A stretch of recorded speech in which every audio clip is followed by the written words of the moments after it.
नई सरकार में आरपीआई को भी हिस्सेदारी मिले। आरपीआई कार्यकर्ताओं ने की मांग, बोले गौतम सोनवने को मिले मंत्री पद। महायुति की महाराष्ट्र में हुई जबरदस्त जीत का श्रेय सभी घटक दल के कार्यकर्ताओं को देते हुए रिपब्लिकन पार्टी ऑफ इंडिया यानी आरपीआई के मुंबई के पदाधिकारियों ने आगामी सरकार में आरपीआई को भी हिस्सेदारी देने की मांग की है। ये मांग लेकर इन पदाधिकारियों ने पार्टी के राष्ट्रीय अध्यक्ष रामदास आठवले से मुलाकात की। इनका कहना है, पार्टी के लिए अपना जीवन न्यौछावर करने वाले गौतम सोनवने को मंत्री पद मिलना चाहिए या तो उन्हें एमएलसी देना चाहिए। सर्वात प्रथम रिपब्लिकन पार्टी ऑफ इंडिया राष्ट्रीय नेते रामदास आठवले साहेब, केंद्रीय मंत्री यांच्या पक्षाच्या अंतर्गत 2024च्या ज्या या पूर्ण महाराष्ट्रामध्ये निवडणुका झाल्या त्यामध्ये खऱ्या अर्थानं महायुतीमध्ये रिपब्लिकन पक्षाचा मोठा सिंहाचा वाटा आहे आणि आजही या महाराष्ट्रामध्ये महायुतीचे मोठ्या संख्येने बळ मिळत आहे आणि खऱ्या अर्थानं बिनविरोध म्हणजे जास्तीत जास्त बीजेपीला किंवा महायुतीला जागा मिळालेल्या आहेत। त्याच्यामध्ये आठवले साहेब ज्या बाजूने असतात त्याच बाजूने सत्ता येते, हे काळ्या दगडावरची रेस आहे आणि त्याचाच एक भाग म्हणून आज आम्ही ज्याप्रमाणे या चेंबूरच्या विधानसभेसाठी माननीय आमचे महाराष्ट्राचे सरचिटणीस गौतमभाऊ सोनवणे यांच्यासाठी तिकीट मागण्याचा प्रयत्न केला, परंतु त्याच वेळेस आम्हाला युतीच्या माध्यमातून जे काय मात्र देवेंद्र फडणवीस असतील, मुख्यमंत्री एकनाथजी शिंदे असतील किंवा अजितदादा असतील, आम्हाला त्याच वेळेस त्यांनी कबूल केलंय की बाबा सत्तेवर जर आलो तर आरपीआयला या सत्तेमध्ये चांगला सिंहाचा वाटा मिळेल आणि त्या अपेक्षेने आम्ही आठवले साहेब आमचे जे नेते त्यांना आज आम्ही प्रत्यक्ष अणुशक्ती तालुका, चेंबूर तालुका, ट्रॉम्बे तालुका या तिन्ही तालुक्यातून दिग्गज कार्यकर्ते, यामध्ये बरेचसे वरिष्ठ कार्यकर्ते होते, पॅन्थरचे कार्यकर्ते होते,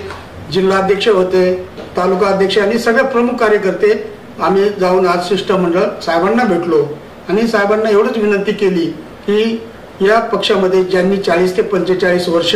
निस्वार्थपणे गौतम भाऊने आपल्या पक्षाला काम केलेलं आहे आणि आतापर्यंत त्यांची सिनियरिटी ही नक्की आहे आणि सिनियरिटीप्रमाणे कदाचित गौतम भाऊला येणाऱ्या एमएलसी मध्ये त्यांचं नाव यावा की जेणेकरून चेंबूरमध्येच काय अणुशक्तीच काय सगळं महाराष्ट्रामध्ये एक आनंदाचं वातावरण चांगलं होईल अशी अपेक्षा आम्ही घेऊन आज आठवले साहेबांची भेट घेतली। सगळे 60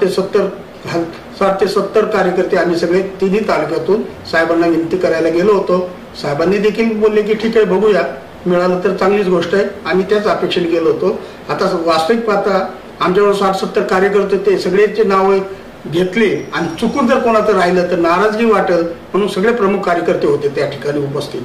खऱ्या अर्थानं महायुतीला भरघोस मताने महायुती सत्तेत आलेली आहे।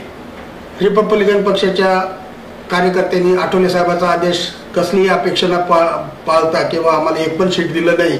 आणि आम्ही कसं काम करायचं, कार्यकर्त्यांनी स्थानिक ठिकाणच्या लोकांचं मत ऐकून देखील प्राणपणाला लावून महायुतीच्या उमेदवाराला भरगच्च मतांनी निवडून दिलं। खऱ्या अर्थानं मी सर्वांचा मतदाराचा आभार मानतो, परंतु आमचं एवढंच म्हणणं आहे, जो शब्द महायुतीने आम्हाला दिलाय आणि त्या शब्दाला त्यांनी पाळावा हीच आमची विनंती महायुतीला। दुसरी गोष्ट, सुरुवातीलाच त्यांनी सांगितलं होतं की सत्तेत आल्यानंतर आम्ही नक्की तुमचा विचार करू, तर मला वाटतं त्यांची सत्तेच्या अपेक्षेपेक्षा जास्त जागा आलेल्या आहेत आणि बहुमताने आहे। म्हणजे आता सांगायचं तात्पर्य बातम्या आपण बघतो की विरोधी पक्षच ठेवला नाही, एवढं भरगच्च मताने आलेले, तर त्यांनी आरपीआयला नाराज करू नये असं आमचं मत आहे। मी रिपब्लिकन पक्षाचा महाराष्ट्राचा सचिव माननीय साहेबराव ससाने, नाही तिकीटसाठी तर आम्ही गेलो होतो चेंबूरसाठी, परंतु महायुतीमधून ती चेंबूरची जागा आम्हाला आरपीआयला न सुटल्यामुळं ती युती पक्षाला गेली आणि ती चेंबूरची जागा शिंदे गटाकडे गेल्यामुळं जर गौतम भाऊला त्या ठिकाणी तिकीट देण्यास थोडासा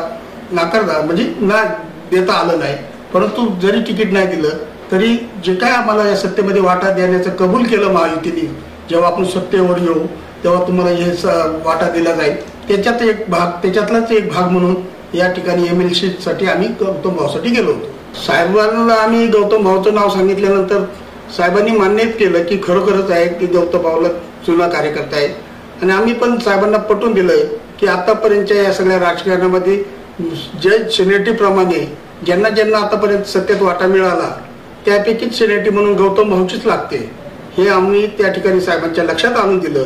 आणि साहेबांनी सांगितलं की ठीक आहे, गौतम भाऊ पण आपलेच माणसं आहेत आणि आपण नक्कीच त्यांच्यासाठी प्रयत्न करू असं आम्हाला त्यांनी आश्वासन दिले। आम्ही हे बोलत असताना देखील सर्व आमच्या प्रमुख कार्यकर्त्यांनी त्यांना विनंती केली की गौतम भाऊचा विचार करा की जेणेकरून या पूर्ण महाराष्ट्रात भाऊंचं वर्चस्व चांगलं आहे आणि RTI मध्ये देखील वातावरण चांगलं राहील अशी आशा बाळगूनच आम्ही साहेबांकडे गेलो होतो। मी रमेश घोकशे, मुंबई प्रदेश संघटक, रिपब्लिकन पक्षाचा आठवले साहेबांचा एक कट्टर पॅन्थर पासून कार्यकर्ता आहे। मी एवढं सांगू इच्छितो की आठवले साहेबांनी ज्या ज्या वेळेला भूमिका घेतली की ज्या पक्षाबरोबर जायचं, मग ते याच्या अगोदर देखील काँग्रेस बरोबर होते तेव्हा काँग्रेसची सत्ता होती। आता ज्या वेळेला आठवले साहेबांनी गेले 12 वर्ष शिवसेना भाजप यांच्याबरोबर युती केली आणि त्यांच्याबरोबर राहिले, तेव्हापासून भाजपची सत्ता या महाराष्ट्रामध्ये सातत्याने आलेली 12 वर्ष म्हणजे 2 वेळा झाले आता। आणि तीच गोष्ट आता देखील आठवले साहेबांनी आम्हाला एक जागा देखील न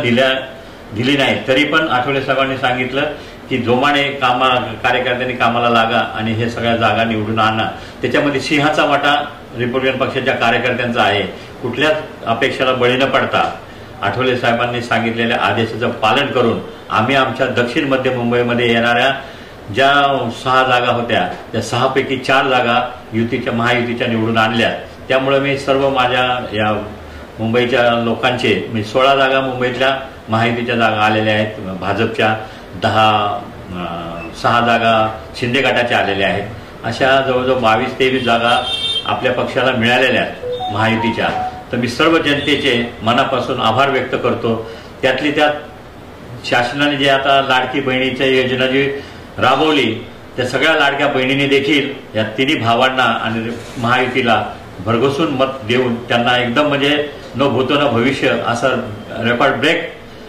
निवडून दिले। त्याबद्दल मी सर्वच माझ्या माता भगिनींचं देखील आभार व्यक्त करतो। पेक्षा ज्यावेळेला आम्ही गौतम सोनवणेसाठी चेंबूरच्या जागेसाठी हट्ट केला, आम्ही माननीय मुख्यमंत्री एकनाथ शिंदे साहेबांना भेटलो, उपमुख्यमंत्री देवेंद्र फडणवीसला भेटलो, आमचे नेते ससाणे साहेब आणि मी त्यांच्याबरोबर आणि असेच आम्ही 10-15 कार्यकर्त्यांनी मुख्यमंत्री उपमुख्यमंत्री सर्वांना भेटून देखील सांगितलं। मुख्यमंत्र्यांनी त्यावेळेला आम्हाला एक आश्वासन दिलं की आता जरी तुम्हाला जागा नाही दिली तरी पण येणाऱ्या सत्तेमध्ये तुम्हाला सहभाग मिळेल। आणि त्याच अनुषंगाने आज आम्ही आठवले साहेबांना गौतम भाऊ सोनवणेंनी ज्या वेळेला तुम्ही सांगितल्या पद्धतीने माघार घेतली आणि आठवले साहेबांना तीच विनंती केली की आठवले साहेबांना आपले गौतम सोनवणेचा या मंत्रिमंडळामध्ये म्हणा किंवा MLA जी त्यांना जागा मिळणार आहे त्या जागेमध्ये त्यांना समावेश करून घ्यावं, असं सर्व कार्यकर्त्यांनी चेंबूर, अणुशक्ती नगर, मानपूर मधील सर्व ज्येष्ठ जे पॅन्थर पासून जे चळवळीमध्ये काम करणारे 40-45 वर्षापासून जे कार्यकर्ते आहेत, सर्व कार्यकर्त्यांनी आठवले साहेबांना विनंती केली आणि आठवले साहेबांनी ती विनंती मान्य करून त्यांनी पण सांगितलं की गौतम भाऊला MLC आणि मंत्रिमंडळात जर मिळाला चान्स तर ते देण्याचा प्रयत्न करू, असं त्यांनी आम्हाला सर्वांना कार्यकर्त्यांना एक आश्वासन दिले।